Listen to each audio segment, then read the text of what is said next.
Bonjour tout le monde. Je m'appelle Mathieu Ayoub du bureau du vice-rectorat Recherche-Développement. Merci d'être là aujourd'hui pour cette présentation qui s'intitule « L'IRST, fédérateur de connaissances pour éclairer l'action en santé et en sécurité du travail ». On a avec nous aujourd'hui 3 intervenants de l'IRSST qui vont nous faire une présentation. L'objectif est de présenter les leviers scientifiques, les possibilités de financement pour les chercheurs et les modalités de collaboration entre les universités, l'UQTR aujourd'hui, et l'IRSST. Donc, on a parmi nous aujourd'hui 3 représentants de l'Institut. Nous avons Michel Asselin, directeur du Fonds québécois, Fonds et des partenariats de recherche, titulant d'un baccalauréat en biologie de l'Université Laval et d'une maîtrise en administration publique de l'ENAP. M. Asselin joint l'IRSST à titre de conseiller en gestion de la recherche en 2010. De 2015 à 2022, il a occupé le poste de directeur du service prévention des risques chimiques, biologiques, mécaniques et physiques. Et depuis 2022, il occupe le poste de directeur du Fonds des partenariats de recherche. On a également avec nous Marie-France Duranceau, qui est directrice de la veille et de la mobilisation des connaissances, détentrice d'un doctorat en santé publique de l'Université de Montréal et d'une maîtrise en sciences politiques de l'UQAM. Madame Duranceau possède une expertise en transfert et mobilisation des connaissances. Elle a travaillé entre autres à l'Institut national d'excellence en santé et services sociaux, comme coordonnatrice scientifique, unité de traumatologie, soins critiques et cardiologie et AVC. Elle détient également d'expérience en enseignement. Depuis 2023, elle occupe le poste de directrice de la veille et de la mobilisation des connaissances. Finalement, nous avons François Hébert, qui est adjoint au développement stratégique, qui travaille à l'IRSST depuis 1982. Parmi ses responsabilités, il assure la coordination des relations institutionnelles et internationales.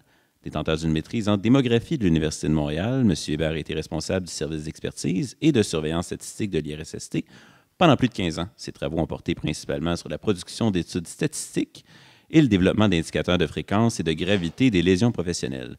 Depuis 2023, il occupe le poste d'adjoint à la présidence direction générale. L'objectif aujourd'hui est vraiment de profiter de la présentation de nos 3 intervenants, puis par la suite, on s'est laissé, je pense, une bonne période pour avoir des discussions, répondre à vos questions. L'idée étant de voir comment le partenariat entre l'UQTR et l'IRSST peut se renforcer, parce qu'il est déjà existant depuis de nombreuses années. Donc, merci à vous 3 d'être présents. Je vous laisse prendre la parole. Alors, merci beaucoup pour cette invitation. Alors, évidemment, pour celles et ceux qui l'ignorent, malheureusement, Mme Sauvageau ne pouvait pas se joindre à nous. Elle avait une urgence, donc elle n'a pu... mais quand même, les collègues Marie-France et Michel, on va tout faire en sorte pour qu'on puisse vous transmettre l'information la plus pertinente. Dans un premier temps, je voudrais juste peut-être loger l'IRSST. Qu'est-ce que c'est l'IRSST en tant que tel? Bon, vous avez ici le plan de la présentation. Donc, on va commencer avec le modèle IRSST. Alors, on est une organisation qui a été créée en novembre 1980, donc une corporation privée à but non lucratif et aussi un organisme de bienfaisance enregistré.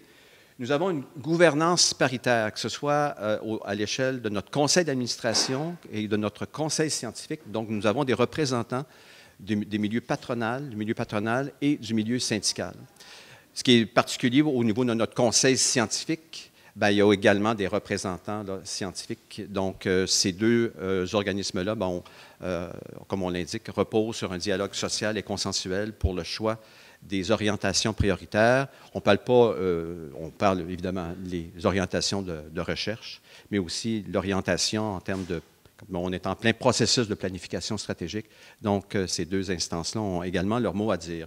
Nous avons un budget de l'ordre de 38 millions de dollars annuellement qui provient essentiellement de la subvention que nous verse la CNESST, donc évidemment à partir des cotisations là, versées par les employeurs. Puis on a aussi, par les revenus de ces laboratoires, on a une entente avec la CNESST et avec le réseau de santé au travail, du réseau de la santé publique.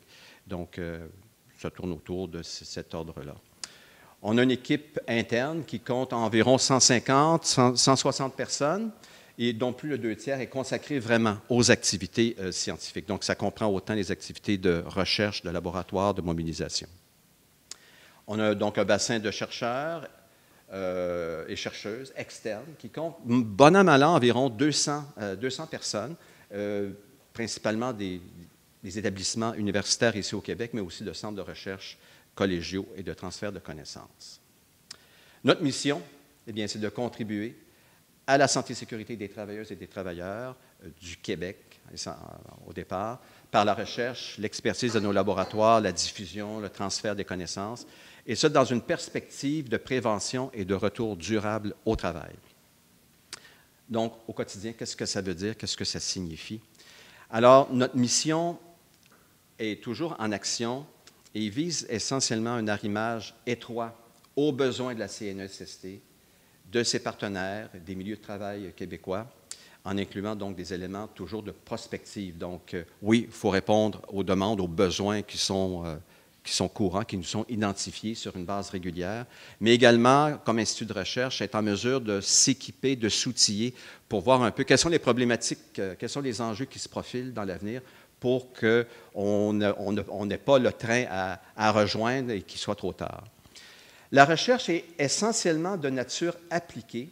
Donc, quand on dit répondre aux besoins des milieux de travail, plus souvent qu'autrement, c'est parce qu'il y a un problème qui nécessite vraiment une application en termes de solutions, mais aussi on subventionne de la recherche fondamentale qui offre un potentiel d'impact éventuel dans les milieux de travail.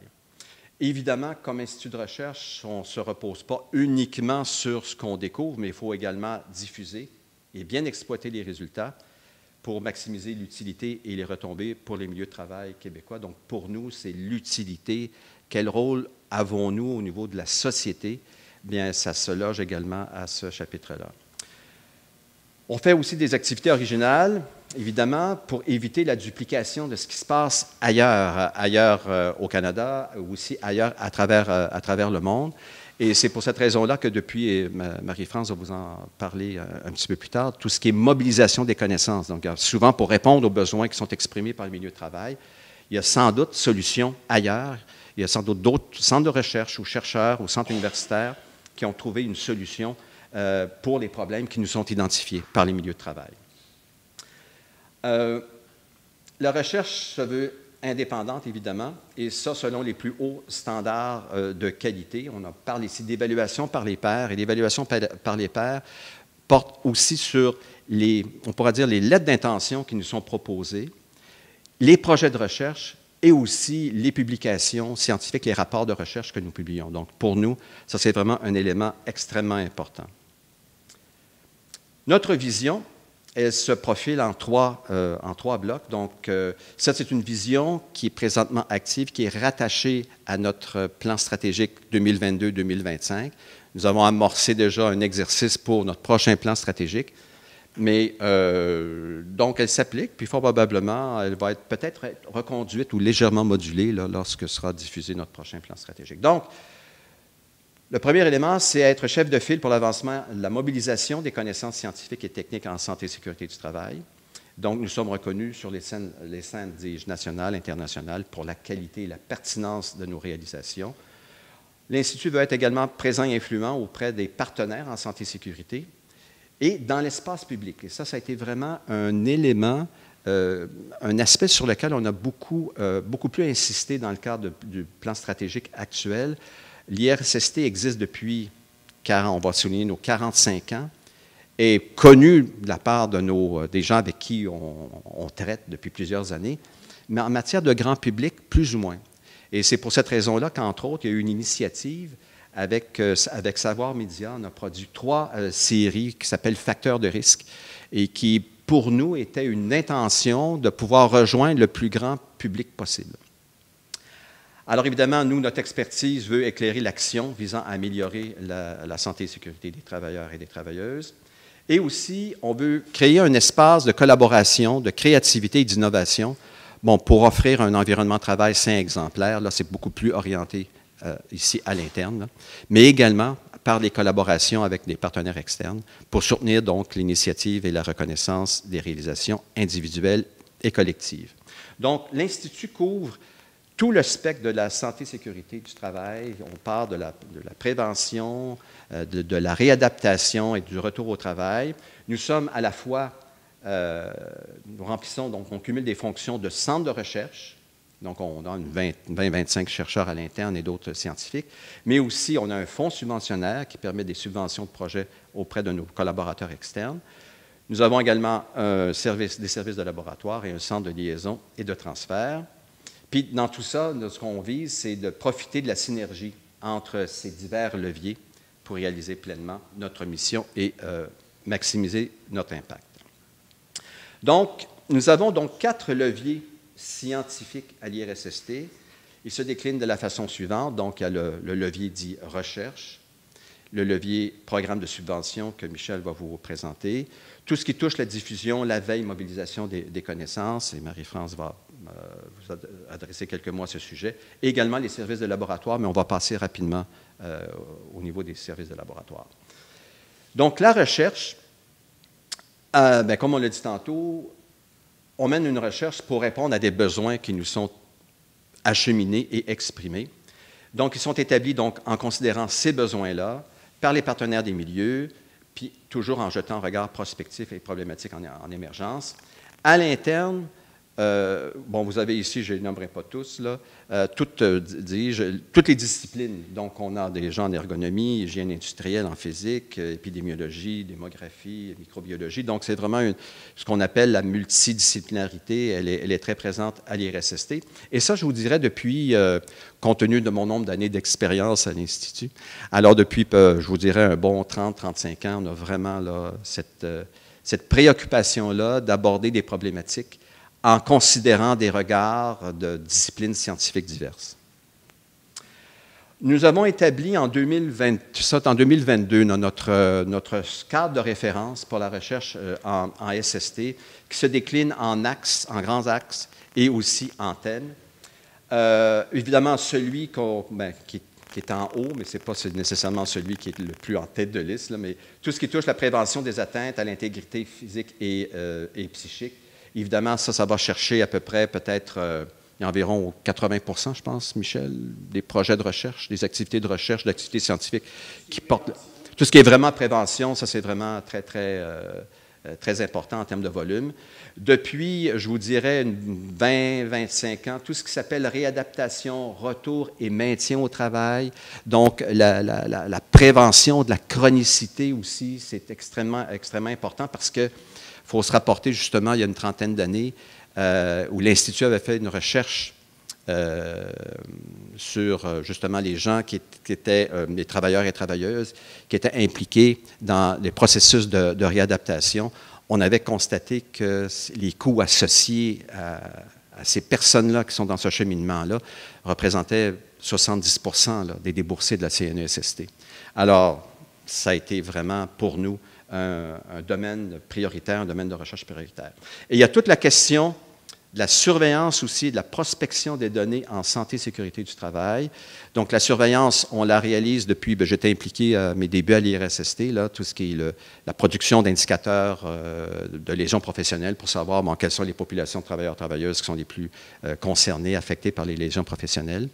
Mais il y a aussi toute la prospection des données en SST. Et ici, je vous l'annonce parce que ça va se faire d'ici la fin de l'année. Il y a un gros projet phare qui a été mené à l'IRSST, très en lien avec notre plan stratégique, qui est la mise sur pied d'un observatoire en santé et en sécurité du travail, qui porte présentement essentiellement sur les différentes bases de données disponibles qui permettent d'enrichir un peu le regard et l'analyse qu'on peut faire là, des problèmes de santé et de sécurité du travail. Pas uniquement se limiter là, à la base de données de la CNESST. On fait un petit bout de chemin avec ça, mais on ne peut pas quand même avoir un portrait le plus complet. Donc, ce sont les 3 grands axes. Et vous avez différents thèmes qu'on retrouve là, qui sont associés. Si vous voulez, on pourra en parler un petit peu plus en détail, là, chacun des blocs bleu pâle. Là. On pourra peut-être vous décrire plus en détail là, si le besoin est identifié. En plus de ce cadre de référence-là, année à année, mais là, peut-être, Michel, tu pourras peut-être enchaîner, nous avons établi aussi des priorités de recherche. Donc ça, c'est le réflexe, je dirais l'agilité, la flexibilité qu'on a eue, malgré le fait qu'on a un cadre de référence qui est quand même relativement large, qui ne précise pas nécessairement des problématiques. Il en demeure pas moins que le milieu du travail nous a fait part, et les instances également, qu'il y aurait des domaines, des sujets qui pourraient faire sur lesquels il faudra peut-être apporter une attention particulière dans le cadre des programmes de subvention que nous organisons annuellement. Il y a celui qui porte sur les véhicules électriques et hybrides, donc l'entreposage des batteries lithium-ion et tous les risques associés à la santé et sécurité du travail. On a vu dans les actualités les dommages connus et méconnus que peuvent causer justement lorsque des incendies de batterie et tout ça. Donc, il y a cet aspect-là. Et il y a le second, le contrôle de la violence en milieu de travail.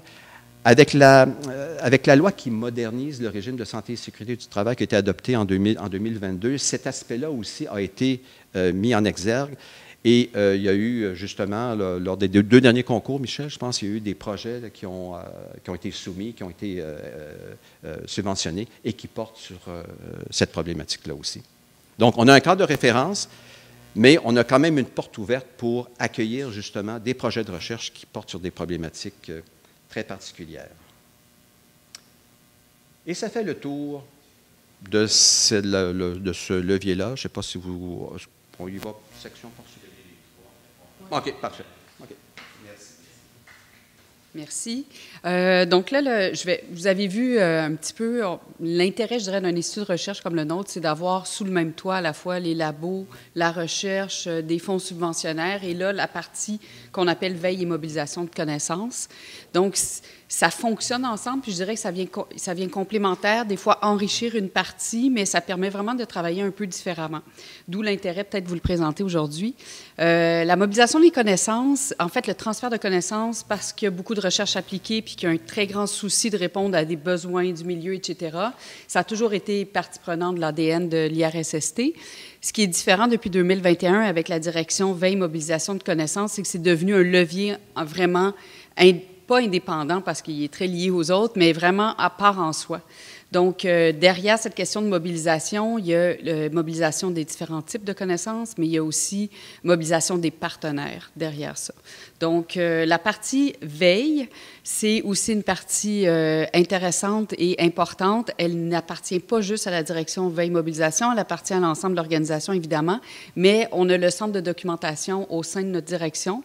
Le centre de documentation, c'est vraiment un centre spécialisé en SST. Puis d'ailleurs, on a le phare SST qui est notre dépôt institutionnel. C'est les gens du centre de documentation qui l'ont mis sur pied puis qui le gèrent là, au jour le jour. Si vous avez de l'intérêt sur nos travaux, tout ce qu'on fait, ou juste d'avoir un endroit spécialisé en SST, c'est vraiment un endroit où aller. Phare SST, là, je vous le dis, c'est très bien.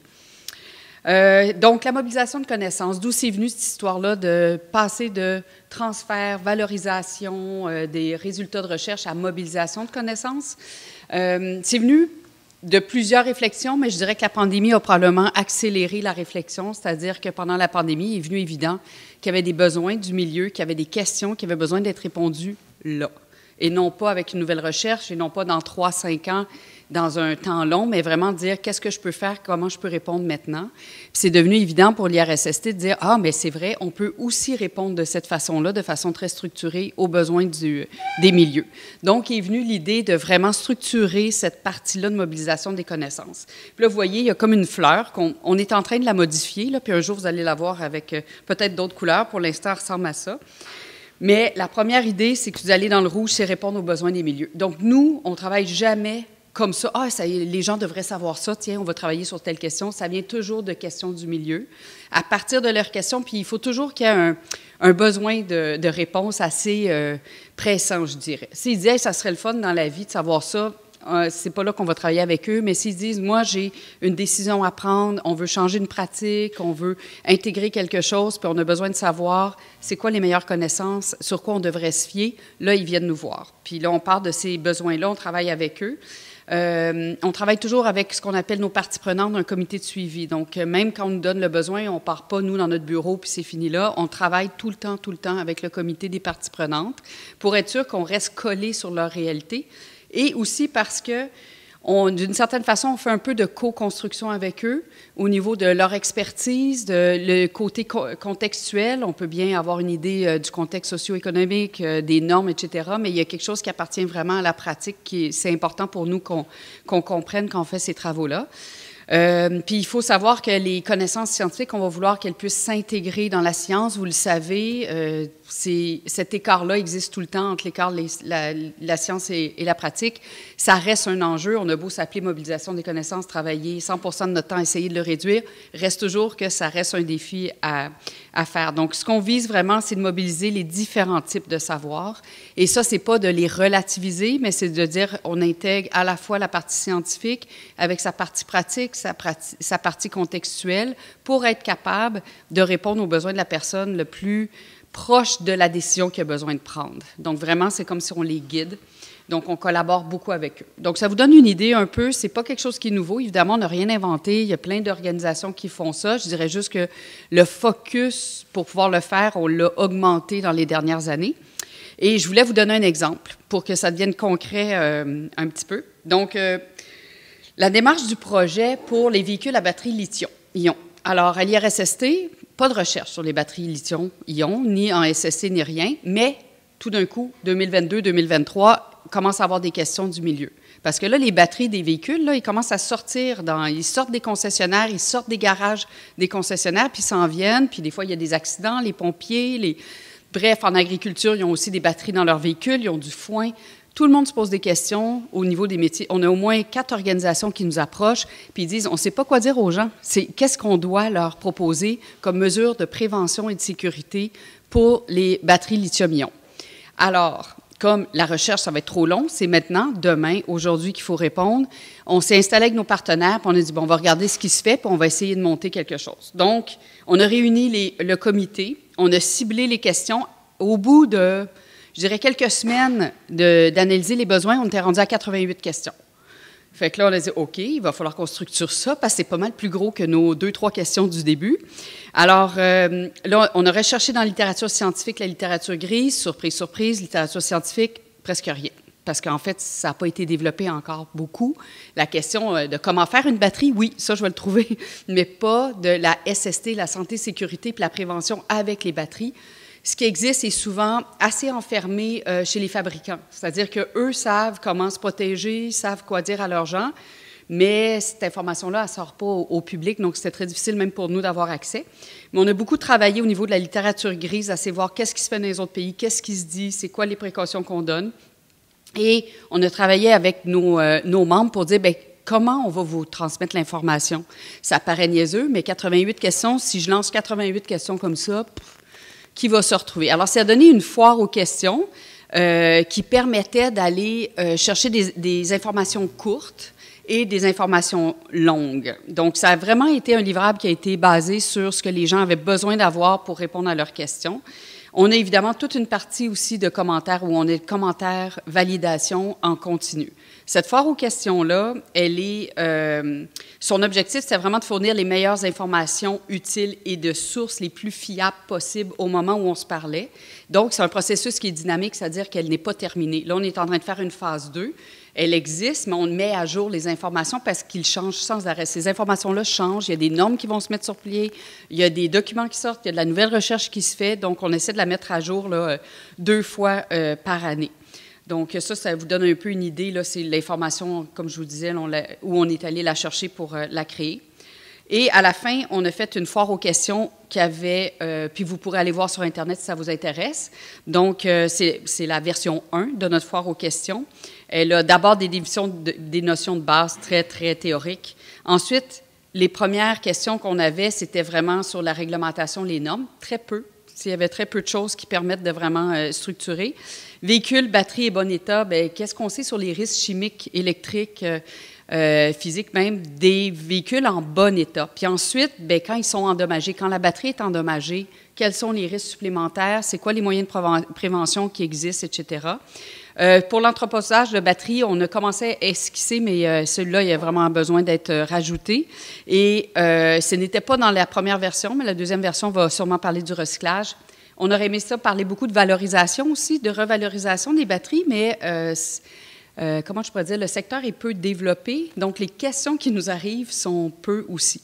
Mais voilà. Puis, il y a une partie aussi méthodologie où vous pouvez voir comment est-ce qu'on a créé cette foire aux questions-là. Donc, c'est pour vous donner une idée un peu comment on travaille en mobilisation, comment ça peut être complémentaire, parce que là, on était comme en avant de cette recherche-là qui va se faire dans les prochaines années. Et d'ailleurs, ce qui est intéressant, c'est que lorsqu'on a lancé la foire aux questions, on a décidé de faire un atelier réflectif avec, et là, Michel, lui, avait fait un réseau de chercheurs qui travaillent sur des questions connexes avec les batteries lithium-ion. Les intéressés aux questions de santé et sécurité au travail, on a fait un atelier réflexif et de ça est né comme un réseautage et des collaborations entre nos chercheurs internes et d'autres chercheurs là, de d'autres instituts et de d'autres centres d'excellence qui travaillent sur les véhicules électriques. Et il y a des collaborations de recherche qui sont en train de se créer. Donc ça, c'est pour vous montrer un peu comment ça peut être un levier. C'est qu'on part d'une question, on a répondu comme on pouvait. Ça a montré les manques de connaissances scientifiques qu'il y avait de façon évidente. Et de ça, nos chercheurs sont repartis avec ça. Collaboration avec d'autres chercheurs, puis ça a permis de, je dirais aussi, intéresser des chercheurs qui ne s'étaient pas posé la question de la prévention par rapport aux batteries à cette question-là. Donc, voilà. On pourra... donc, c'était pour vous donner une idée de ce qu'on a, dans la dernière année, là, les sujets qu'on nous a demandé de traiter. Donc, vous pouvez voir, ça va des batteries au bois brûlé, évidemment, avec les feux de forêt qu'on a eus, à la violence externe, des aménagements adaptés pour des populations neurodiverses, la sécurité d'entrepôts à atmosphère appauvrie en oxygène, qui sont 100% automatisés, et l'exposition des formateurs pompiers dans les caissons d'entraînement. Donc, vous voyez qu'on touche un peu à tous les sujets, ce qui fait l'intérêt de notre direction aussi. Merci. Ah, juste en finissant, excusez-moi, je voulais quand même vous dire qu'on a des bulletins de veille stratégique. Si ça vous intéresse, voici les sujets.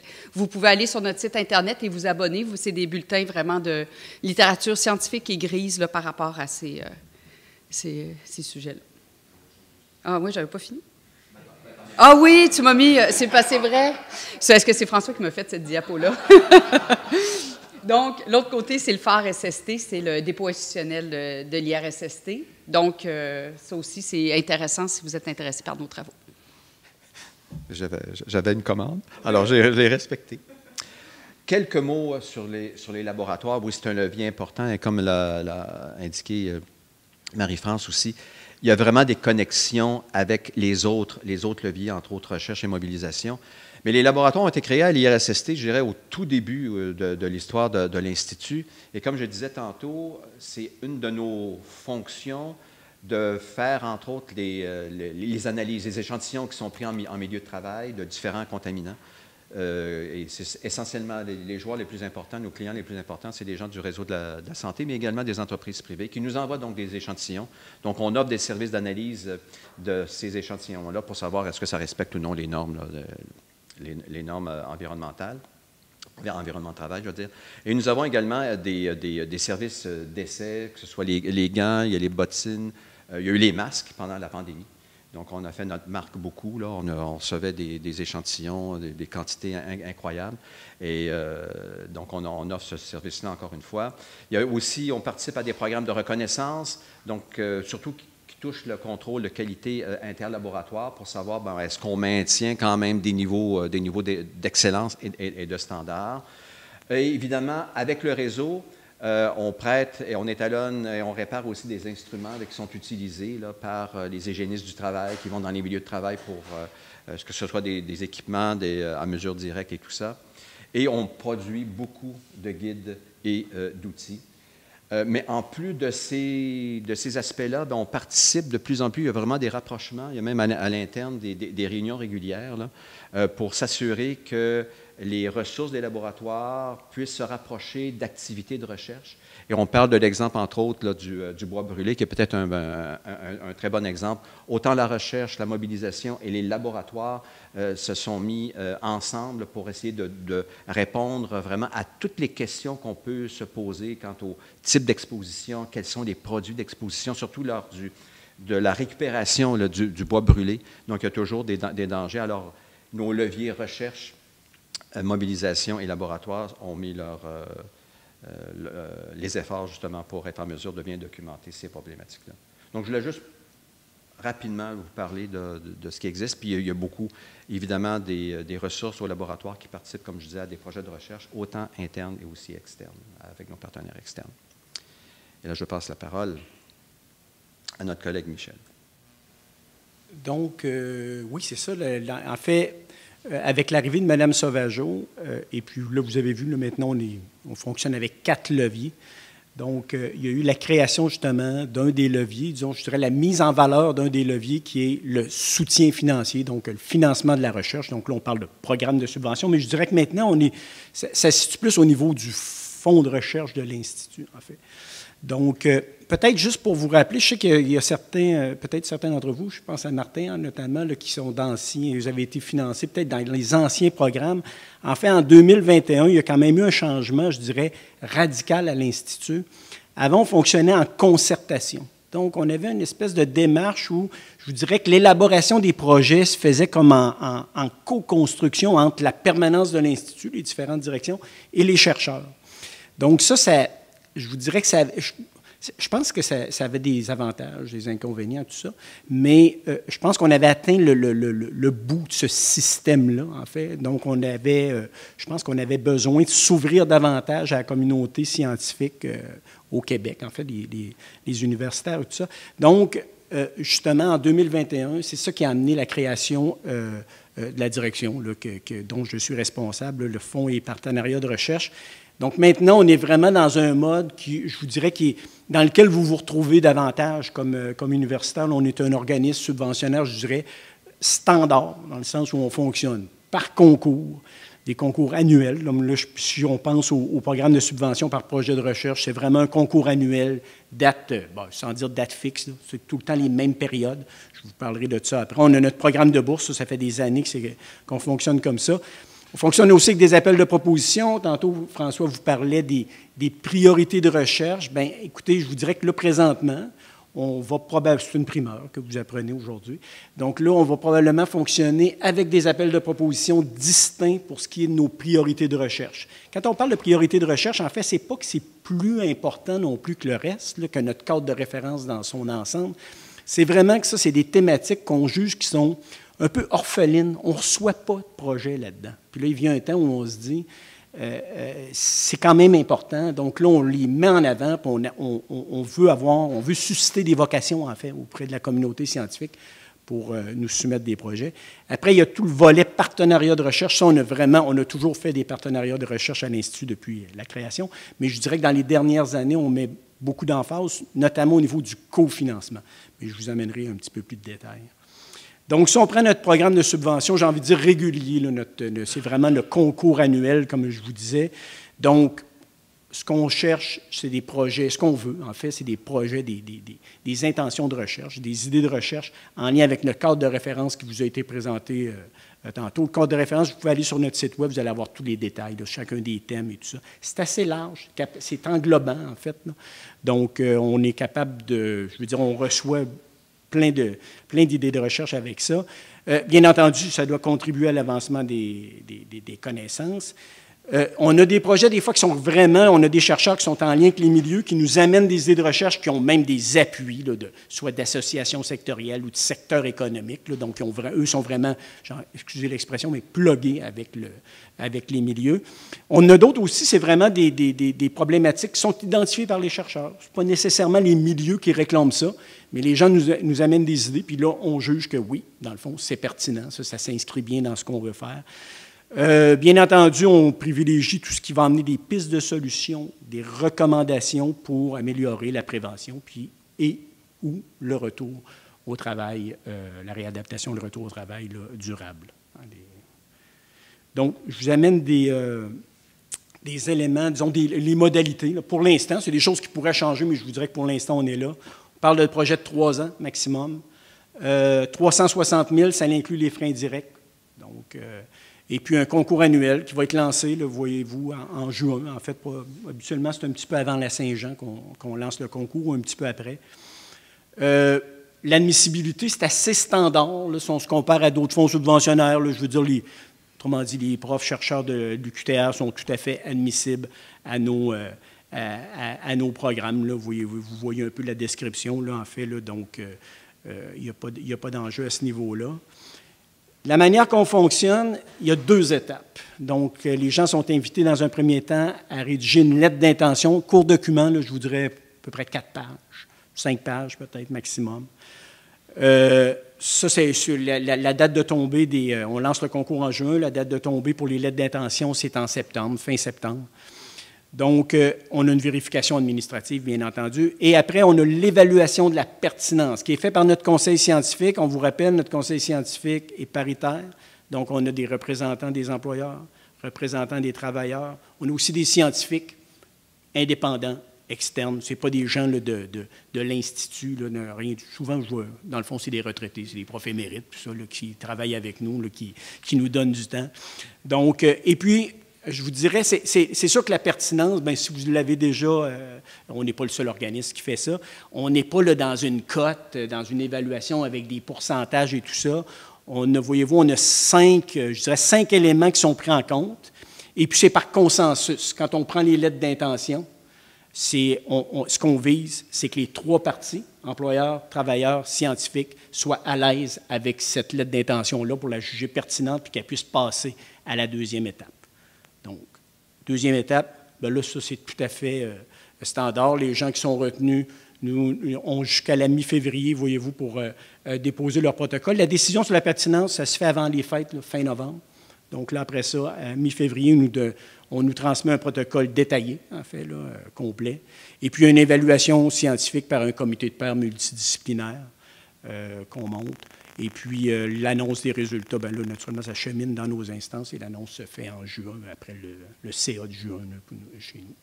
Donc, c'est comme ça. Là, je vois déjà peut-être le type de questions que vous allez... voyez-vous, là, on a 3 concours présentement qui sont en cours. Là. On a 3 concours où on finance des projets.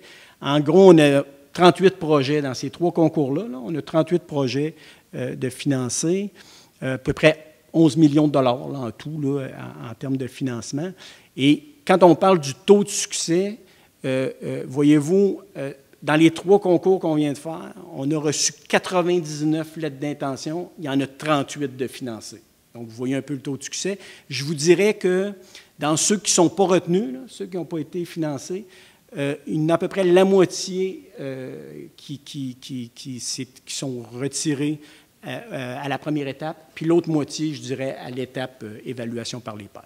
C'est à peu près ça, là, que c'est comme ça que ça fonctionne. Là. À venir à date, là, ça pourrait varier, mais on est dans ces jeux-là. Donc, si on regarde ici à l'UQTR, bien là, c'est François qui a sorti ces données-là. Donc, depuis 2015, voyez-vous, on a 19 projets qu'on a financés où on avait des chercheurs de l'UQTR qui étaient chercheurs principaux.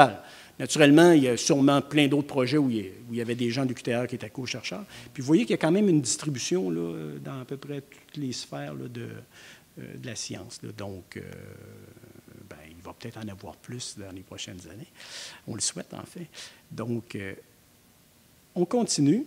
Comme je vous le disais, les appels de proposition, on va naturellement, si on dégage des priorités de recherche avec notre conseil scientifique, ça va probablement maintenant ça va être la voie qui va être utilisée pour le financement. Ça peut être autre chose aussi. Parfois, là, ça peut être vraiment, là, comprenez-vous, on a, comme Marie-France vous le mentionnait, on est en lien avec les milieux.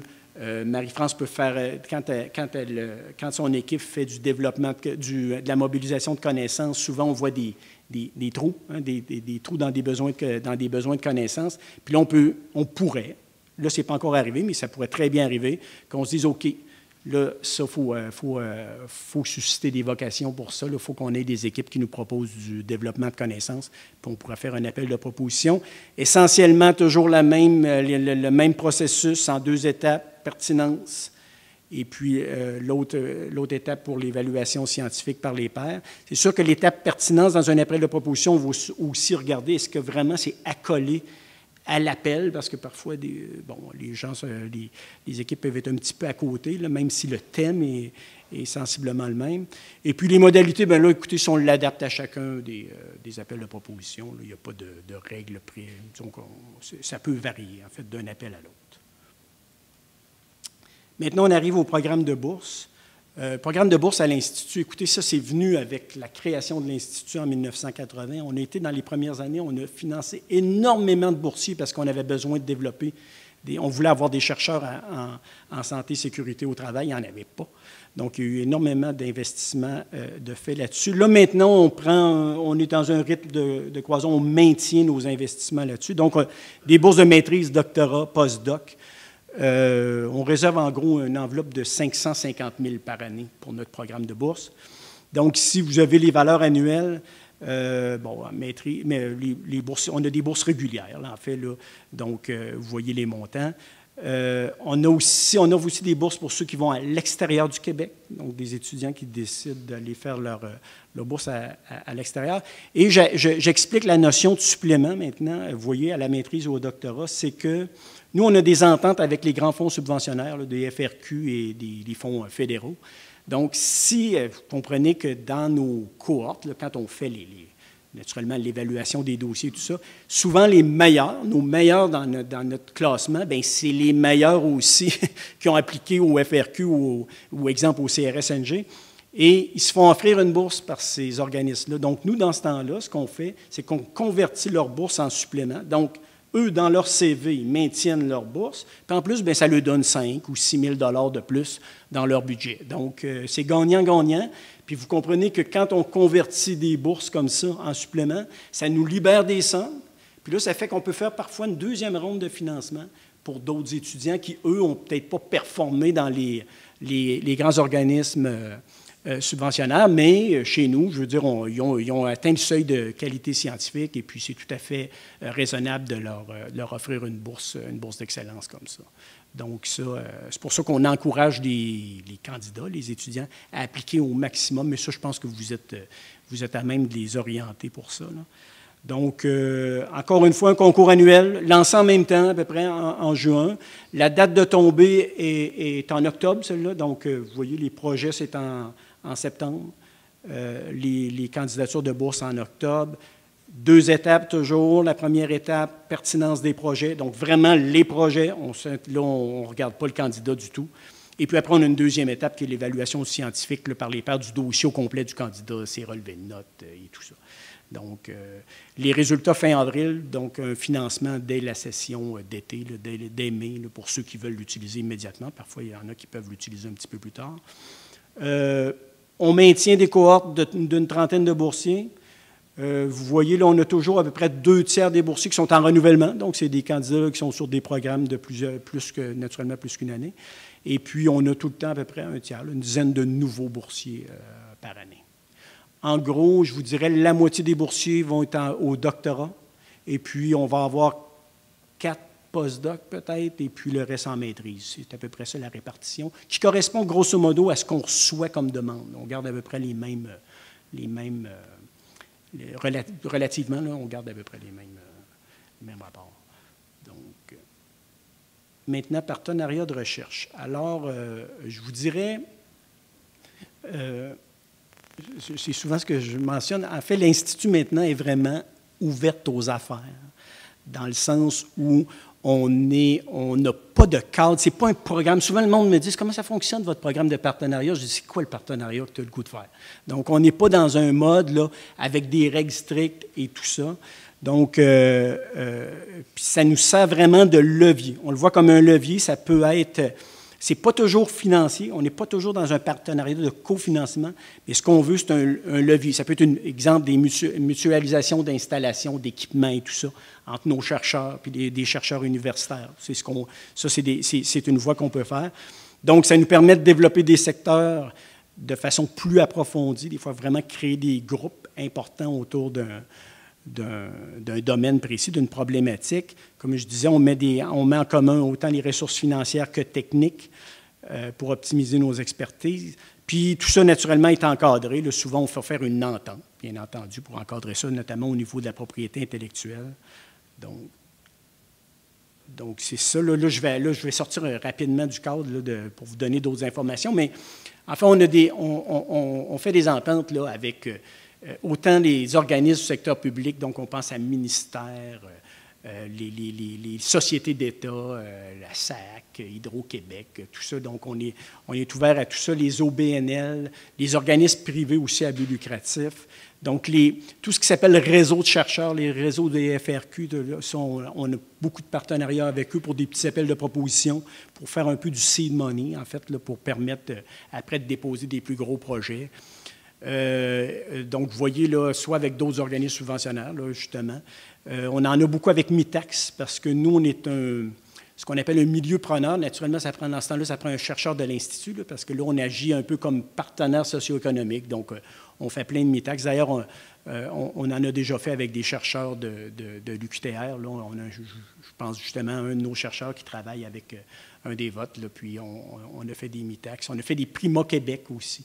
Donc, nous, on a mis un peu d'argent. Prima Québec mettait des sous, et puis les chercheurs étaient en collaboration. Vous voyez, là, on parle en 2024 d'à peu près 60 ententes de partenariat. Puis on en conclut vraiment sans arrêt. Juste pour vous donner une idée, là, au niveau cofinancement, au niveau levier, c'est quand même important.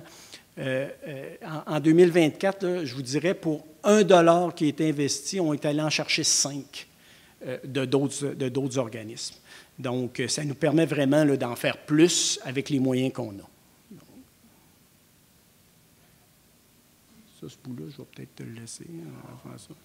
Mais peut-être pour revenir à la notion de partenariat également, maintenant, on est un centre de recherche publique admissible au ministère de l'Économie. Donc, ça nous permet, si, disons, on travaille avec des entreprises et tout ça, donc d'avoir l'entreprise peut bénéficier des fameux crédits d'impôt et tout ça. Là, donc, c'est une façon, ça c'est nouveau. Puis ça nous donne accès aussi au programme de subvention du ministère de l'Économie. Je reprends un peu ce que j'ai mentionné plus tôt. Là, le plan stratégique qui est en vigueur et qui se termine donc le 31 décembre prochain, avec comme initiative phare donc la mise en place d'un observatoire sur les données et statistiques en SST. Puis, il y avait aussi ce souci d'être catalyseur des connaissances et des solutions qui existent en SST au bénéfice des milieux de travail, un peu, tous les efforts, les développements qu'on a fait en termes de mobilisation. Et pour nous, c'est toujours important de garder dans tout ça, d'être un aviseur scientifique auprès de la CNESST et de son réseau.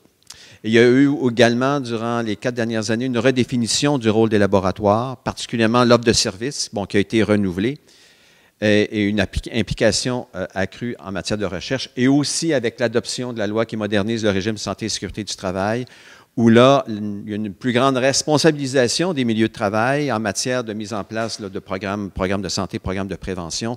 Donc, les laboratoires sont aussi interpellés par ça. Et puis aussi, on l'a mentionné, la mise en œuvre de mécanismes de priorisation plus souples, Michel en a parlé, qui permettent de cibler donc, sur une base quasi continue, donc des thématiques qui sont les plus porteuses. Donc ça, on est en fin de parcours.